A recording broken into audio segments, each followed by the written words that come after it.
আসসালামু আলাইকুম সবাইকে। আশা করি সবাই তোমরা অনেক বেশি ভালো আছো।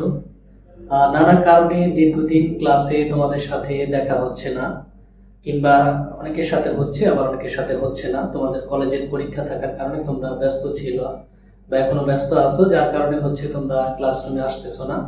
তো যাই হোক, আজকে আমি একটা ভিডিওর মাধ্যমে তোমাদেরকে একটা বার্তা দিতে চাচ্ছি। বার্তাটা হচ্ছে দুইটা বিষয়ের উপর।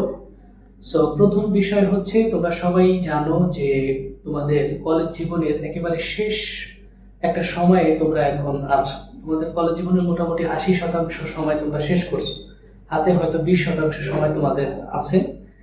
এই 80% সময় তোমরা যেভাবে ব্যবহার করা দরকার ছিল ওইভাবে তোমরা ব্যবহার করতে পারছো বলে এটা আমি বিশ্বাস করি না।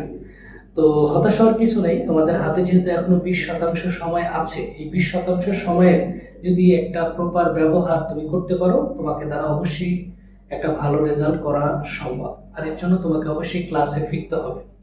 দেখো, তোমাদের কলেজের টেস্ট পরীক্ষাগুলো শেষ এবং অনেক কলেজের হয়তো এরই মধ্যে ফলাফল ঘোষণা হয়ে গেছে, অর্থাৎ আনুষ্ঠানিকভাবে কলেজের সাথে তোমাদের সকল সম্পর্ক শেষ। কলেজ যে তোমাদেরকে আগে বিভিন্নভাবে প্যারা দিত, এই প্যারা আশা করি এখন আর তোমাদের নাই। তোমরা এখন কিন্তু খুব সহজভাবে সুন্দরভাবে কোচিং এর যে রুটিন মাফিক ক্লাস, এই ক্লাসে তোমরা অংশগ্রহণ করতে পারো। কিন্তু আমি লক্ষ্য করলাম এখনো তোমাদের মধ্যে অনেক উদাসীনতা রয়েছে, তোমরা অনেকেই এখনো নিয়মিত ক্লাসে আসতেছো না। দেখো, তুমি যত বড়ই মেধাবী হও বা যত যা কিছুই হও না কেন, তুমি যদি একটি ভালো কিছু করতে চাও, ভালো ফলাফল করতে চাও, অবশ্যই তোমাকে একটা গোছানো প্রস্তুতি নিতে হবে। আর এই গোছানো প্রস্তুতি নেওয়ার জন্য অবশ্যই তোমাদের ক্লাসে ব্যাক করা উচিত। কারণ আমাদের এই 20% সময়কে যথাযথভাবে কাজে লাগানোর জন্য আমাদের একটা দীর্ঘমেয়াদী একটা সুন্দর পরিকল্পনা ঢেলে সাজানো হয়েছে, আর তা শুধুমাত্র তোমাদেরকে নিয়েই করা হয়েছে। তোমরা যদি ক্লাসে না আসো, তাহলে এই পরিকল্পনা আসলে কাদের জন্য? আর দ্বিতীয় আরেকটা বিষয় হচ্ছে, দেখো, বোর্ড পরীক্ষা সবার জন্য একটা চ্যালেঞ্জ। বোর্ড পরীক্ষায় আমাদের একটা এক্সট্রা ভয় থাকে এবং সীমিত সময়ের মধ্যে বিশাল সিলেবাসের যে একটা পরীক্ষা দিতে হয় আমাদের, এটাকে দিতে পারাটাও একটা চ্যালেঞ্জ। এই চ্যালেঞ্জগুলো তোমাদেরকে নিতে হবে। এই জন্য তোমাদেরকে একেবারে শুরু থেকে আমাদেরকে প্রস্তুত করতে হবে পরীক্ষার আগ দিন পর্যন্ত। তো এই জন্য তোমাদেরকে দিতে হবে মডেল টেস্ট পরীক্ষা। এখন মডেল টেস্ট পরীক্ষা শুনলে তোমরা খুব নর্মাল ভাবে নাও, কারণ মডেল টেস্ট পরীক্ষা দুনিয়ার সব জায়গায় নেয়। অনেকে অনলাইনে পরীক্ষা দাও বা অন্যান্য বিভিন্ন জায়গায় তোমরা মডেল টেস্ট পরীক্ষা দাও, কিন্তু আমি তোমাদেরকে একটা কথা বলতে পারি যে আমাদের কেট কোচিং এর মডেল টেস্ট আর অন্য যে কোনো জায়গার মডেল টেস্টের মধ্যে আসমান এবং জমিনের একটা পার্থক্য রয়েছে। অন্য যে কোনো জায়গায় তোমরা মডেল টেস্ট পরীক্ষা দাও, ওখানে দেখা যায় যে ঠিকমতো তোমাদের খাতাও দেখানো হয় না এবং তোমাদেরকে ল্যাপটপ, মোবাইল ফোন ইত্যাদির একটা প্রলোভন দেখানো হয়। ওই 2 টাকার 10 টাকার ল্যাপটপ গুলো তোমরা ভবিষ্যতে অনেক কিনতে পারবা, কিন্তু তোমার একটা সুন্দর রেজাল্ট করার সুযোগ কিন্তু এটাই একবারে। তুমি যদি সুন্দর একটা রেজাল্ট করতে না পারো, ওই ল্যাপটপ মোবাইল ফোন দিয়ে তোমার কিচ্ছু হবে না। আর আমরা আসলে ল্যাপটপ মোবাইল ফোনের প্রলোভন দেখাই না, আমরা মডেল টেস্ট পরীক্ষাটা নিয়ে থাকি এবং মডেল টেস্টের মাধ্যমে একজন শিক্ষার্থীকে পরিপূর্ণরূপে একদম সাহসী বীর যোদ্ধা রূপে কিভাবে পরীক্ষা হলে পৌঁছানো যায় সেই চেষ্টাটা আমরা করে থাকি। আমাদের মডেল টেস্ট সম্পর্কে তোমাদের সংক্ষিপ্তভাবে কিছু কথা আমি ভিডিওতে বলতেছি, বিস্তারিত তোমাদের সাথে সরাসরি কথা হবে। আমাদের মডেল টেস্ট পরীক্ষাটা 2 পর্বের একটা মডেল টেস্ট পরীক্ষা হবে, যেখানে আগামী মাসের 7 তারিখ থেকে পরীক্ষাটা শুরু হবে। এটা হবে প্রথম পর্বের পরীক্ষা। প্রথম পর্বের পরীক্ষার মধ্যবর্তী একটা পরীক্ষা থেকে আরেকটা পরীক্ষার মধ্যবর্তী মিনিমাম 2 থেকে 3 দিনের একটা গ্যাপ থাকবে। এর কারণ হচ্ছে যাতে করে তুমি ধারাবাহিক যে কোচিং এর ক্লাস, এই ক্লাসগুলো করতে পারো। আর প্রথম পর্বের যে পরীক্ষাটা হবে, এটা হবে 1.5 ঘন্টার পরীক্ষা। ওই 1.5 ঘন্টার পরীক্ষা দেওয়ার পর তারপর ওই দিন আবার তোমাকে 2টা ক্লাস করতে হবে। অনেক জায়গায় মডেল টেস্ট পরীক্ষা নিতে যায় মূল ক্লাসের পরিমাণ কমায় দেয়। আরে ভাই, তোমার তো আগে শিখাইতে হবে। তোমার যদি নাই শিখাইতে পারি, তাহলে তুমি কিসের পরীক্ষা দিবা? সুতরাং আমাদের মডেল টেস্ট পরীক্ষার রুটিনটা এমন ভাবে ডিজাইন করা হয়েছে যেখানে তোমার পরীক্ষাও দেওয়া হবে এবং সুন্দরভাবে তুমি ক্লাসগুলো করতে পারবা। তোমার ক্লাসের সংখ্যা স্বাভাবিক থাকবে, তোমার ক্লাসের সংখ্যা কোনোভাবেই কমানো যাবে না, কারণ তোমাকে তো শিখাইতে হইব, তোমাকে তো প্রিপারেশন নিতে হইব, তাই না? তোমাকে তো প্রস্তুত করতে হইব। এই কারণে আমাদের ক্লাসগুলো স্বাভাবিক থাকবে। ঠিক আছে? তো প্রথম পর্বের পরীক্ষাগুলো এইভাবে আমাদের চলবে। আর একেবারে শেষ মুহূর্তে যখন আমাদের ফাইনাল রাউন্ডের পরীক্ষাটা হবে, এটা হবে তোমাদের মূল পরীক্ষার খুব কাছাকাছি একটি সময়ের মধ্যে। ওই সময় আমার সিলেবাসটা আমরা এমন করছি যে খুব দ্রুত গতিতে পরীক্ষাগুলো শেষ হবে, মানে বন্ধ না দিয়ে যেভাবে পরীক্ষা নেওয়া যায়। শুধুমাত্র হয়তো ফ্রাইডেতে তোমরা একটা বন্ধ পাইবা। এতে করে তোমাদের 2 ধরনের প্রস্তুতি হয়ে গেল, যে বন্ধ থাকলে কিভাবে পরীক্ষার জন্য প্রিপারেশন নিতে হয়, আবার বন্ধ না থাকলেও কিভাবে পরীক্ষার জন্য প্রিপারেশন নিতে হয়, এই প্রস্তুতিটা তোমাদের হয়ে গেল।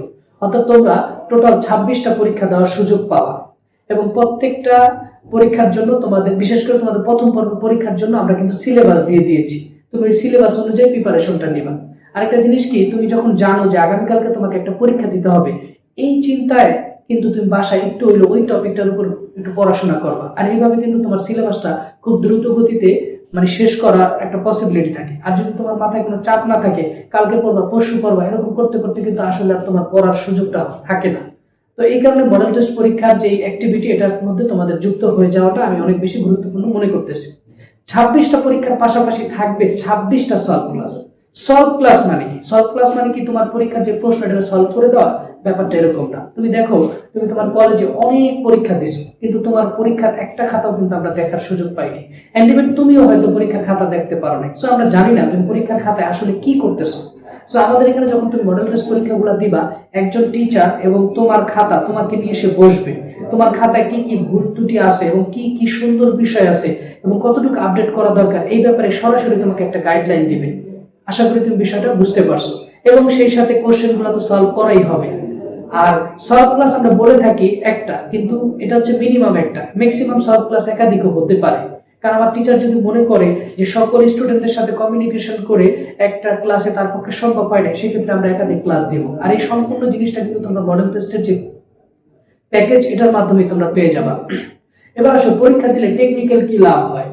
এই যে তুমি 26টা যে পরীক্ষা দিবা, হ্যাঁ 26টা পরীক্ষা দেওয়ার মাধ্যমে তোমার হাতের লেখাটা দ্রুত হবে এবং তুমি মোটামুটি একটা ক্যালকুলেশন করতে পারবা যে কিভাবে লিখলে পড়লে, একটা সিরিজে কতক্ষণ লিখলে পড়লে আমি আমাদের নির্ধারিত সময়ের মধ্যে সম্পূর্ণ পরীক্ষার প্রশ্ন উত্তরগুলো আমি লিখতে পারবো। কারণ অনেকে আছে হয়তো অনেক কিছু পারে এবং জানে, কিন্তু নির্ধারিত সময়ের মধ্যে সৃজনশীল লিখতে পারে না। তো এই যে একটা ব্যাপার, এই যে একটা সমস্যা, এই সমস্যাটা কিন্তু এই মডেল টেস্ট পরীক্ষা যারা দিবে, এই সমস্যাটা তারা ওভারকাম করতে পারবে। তাদের জন্য পরীক্ষা দেওয়াটা একটা খুব সহজ বিষয় হবে। আর আমরা যেভাবে পরীক্ষাটা নিব, একেবারে বোর্ড পরীক্ষার যেরকম একটা পরিবেশ, যেরকম ওএমআর শিট থেকে শুরু করে, তারপর হচ্ছে তোমার একটা কঠিন ঘাটের ব্যবস্থা করব, হ্যাঁ, তারপর হচ্ছে তোমার কি বলা যায় যে পরীক্ষার হলের মধ্যে মানে যেরকম একটা বোর্ড পরীক্ষার যেরকম একটা ফর্মালিটিস থাকে, তুমি কোনো সাধারণ অন্যায় করলে তোমার মাইনাস করা থেকে শুরু করে মানে একটা ওরকম পরিবেশ, এন্ড ইভেন সিগনেচার খাতাটাও থাকবে। হ্যাঁ, এতে করে কিন্তু তুমি বুঝে যাবে যে পরীক্ষার হলে আমাকে কেমন কেমন পরিবেশ ফেস করতে হবে। ওই পরিবেশটা তোমার খুব জানাশোনা হয়ে যাবে।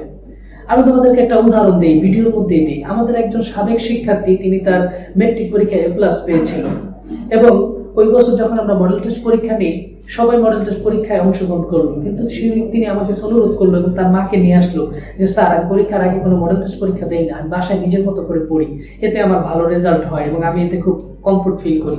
তখন আমি বললাম যে আচ্ছা ঠিক আছে, তুমি যা করো করো, কিন্তু তোমার যদি রেজাল্ট ভালো হয় তাহলে আমার কোনো আপত্তি নেই। আমি তাকে অনুমতি দিলাম। এরপর সে বাসায় হয়তো নিজের মতো করে চেষ্টা করছে বা করেনি, আমি তার দেখি নাই। কিন্তু আমি যেটা দেখলাম যে এইচএসসি পরীক্ষায় তার রেজাল্ট 3 পয়েন্ট চলে আসলো। একইভাবে ওদের একটা 9 জনের গ্রুপ ছিল। ওই 9 জনের গ্রুপের মধ্যে এমন কয়েকজন স্টুডেন্ট আবার ছিল যারা হচ্ছে তোমার মেট্রিক পরীক্ষায় A+ পায় নাই, 4 পয়েন্ট বা 4 পয়েন্টের নিচে পেয়েছিল। কিন্তু পরীক্ষায় আমরা যখন মডেল টেস্ট পরীক্ষাটা নিতাম, তখন দেখতাম যারা নিয়মিত পরীক্ষায় অংশগ্রহণ করতো এবং পরীক্ষার প্রতি ওদের খুব একটা আগ্রহ ছিল। তখন আমি অনেক সময় পরীক্ষায় গার্ডে গিয়ে ওদেরকে বলতাম যে তোরা এই যে পরীক্ষার প্রতি যে এত সিরিয়াস, হ্যাঁ, আমার মনে হচ্ছে এই কারণে তোরা খুব ভালো একটা রেজাল্ট করতে পারবে। যদিও তোরা অনেক ফাঁকিবাজ, কিন্তু আমার মনে হয় তারা পরীক্ষায় একটা ভালো রেজাল্ট করতে পারবে। এবং বাস্তবতা কি হলো যে ওই মেয়েগুলা বা ওই ছেলেগুলো ওরা A+ পাইল, কিন্তু ওই মেয়েটা যে আগে A+ পাওয়া ছিল সে কিন্তু A+ পাইল না। এর কারণটা কি? এর কারণ হচ্ছে কিছু টেকনিক্যাল ব্যাপার থাকে।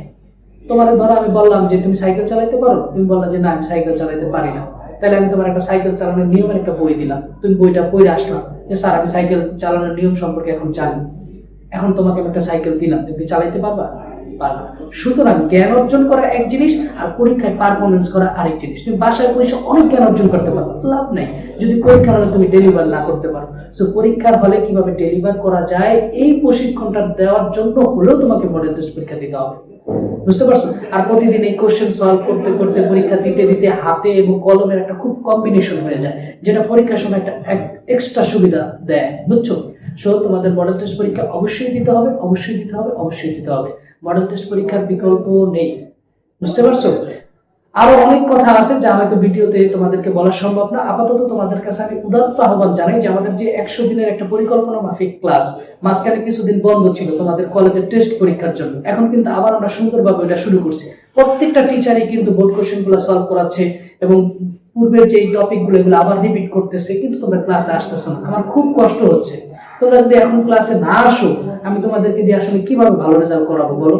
তোমাদের কাছে খুব অনুরোধ করে বলি, তোমরা আল্লাহর হস্তে এই যে যে 20% সময় আছে, এই 20% সময় নষ্ট করো না। এই সময়টা আমাদেরকে দাও। আমি তোমাদেরকে কথা দিলাম তোমরা একটা ভালো রেজাল্ট করবা। আগামী যতটুকু সময় আছে তোমরা আমাদের নিয়ম নীতির মধ্যে থেকে একটু চলো। আল্লাহর হস্তে একটু আমার কথাটা শুনো, দয়া করে আমার কথাটা শুনো। তোমাদেরকে অনুরোধ করে বলতেছি, যদি তোমরা আমাদের কথা শুনো তাহলে অবশ্যই অবশ্যই তোমাদের একটা ভালো রেজাল্ট হবে, ভালো ফলাফল হবে বলে আমার বিশ্বাস। বুঝতে পারছো? আমি আসলে ভিডিও আর বড় করতে চাই না, তোমাদের এত বড় ভিডিও দেখার ধৈর্য হবে না। তোমরা সরাসরি ক্লাসে আসো, মডেল টেস্ট সম্পর্কে তোমাদেরকে আরো বিস্তারিত আলোচনা করা হবে। ঠিক আছে? মডেল টেস্টের প্রত্যেকটা বিষয় নিয়ে পুঙ্খানুপুঙ্খানু আলোচনা করা হবে। মডেল টেস্টটা যে কতটা হেল্পফুল আশা করি তুমি সেই আলোচনার মাধ্যমে বুঝতে পারবে। আর অবশ্যই আমাদের মডেল টেস্ট পরীক্ষায় কিছু গিফট থাকবে, সেটা ভিন্ন বিষয়। সেটা আমরা ছাত্রদের, শিক্ষার্থীদের উৎসাহ দেওয়ার জন্য করে থাকি। আমরা ল্যাপটপ, মোবাইল ফোনের প্রলোভন দেখানোর মতো মডেল টেস্ট আমরা নিয়ে থাকি না। আমরা কাজে বিশ্বাসী। আর তোমরা তো জানো, যেখানে আমি আছি, যতদিন তোমাদের যা কিছু কমিটমেন্ট দিয়েছি এখন পর্যন্ত রেখেছি এবং ভবিষ্যতেও রাখবো। তোমরা চাইলে আমাদের যারা সাবেক শিক্ষার্থী আছে তাদের সাথে আলোচনা করতে পারো, তাহলে একটা ধারণা পাইবা যে মডেল টেস্ট দিলে আসলে কি লাভ হয়। মডেল টেস্টটা একটা মানে কি বলা যায়, যে একটা ছেলে ঠিক মতো লেখাপড়া করে নাই, হাতের লেখা ঠিক নাই, মানে ওর পাশ করারই কথা না, কিন্তু শুধুমাত্র মডেল টেস্ট পরীক্ষা দেওয়ার কারণে ওর অন্তত এমন একটা লেভেল তৈরি হয় যে ও পাসটা করতে পারে। আমরা এটাও দেখেছি পরীক্ষা করে। আর আমরা যেহেতু তোমাদেরকে নিয়ে কাজ করি, এবং একদিন দুদিন ধরে তো আমরা কাজ করি না, বছর ধরে আমরা কাজ করতেছি, সুতরাং তোমাদের চাইতে আমাদের অভিজ্ঞতা অনেক বেশি। এই অভিজ্ঞতাটা তোমরা যদি কাজে লাগাইতে পারো, তোমাদের দ্বারা কিন্তু ভালো একটা রেজাল্ট করা সম্ভব। সো আজকে এই পর্যন্তই, ক্লাসে দেখা হবে এই প্রত্যাশায় আমি এখানে বিদায় নিচ্ছি। আসসালামু আলাইকুম।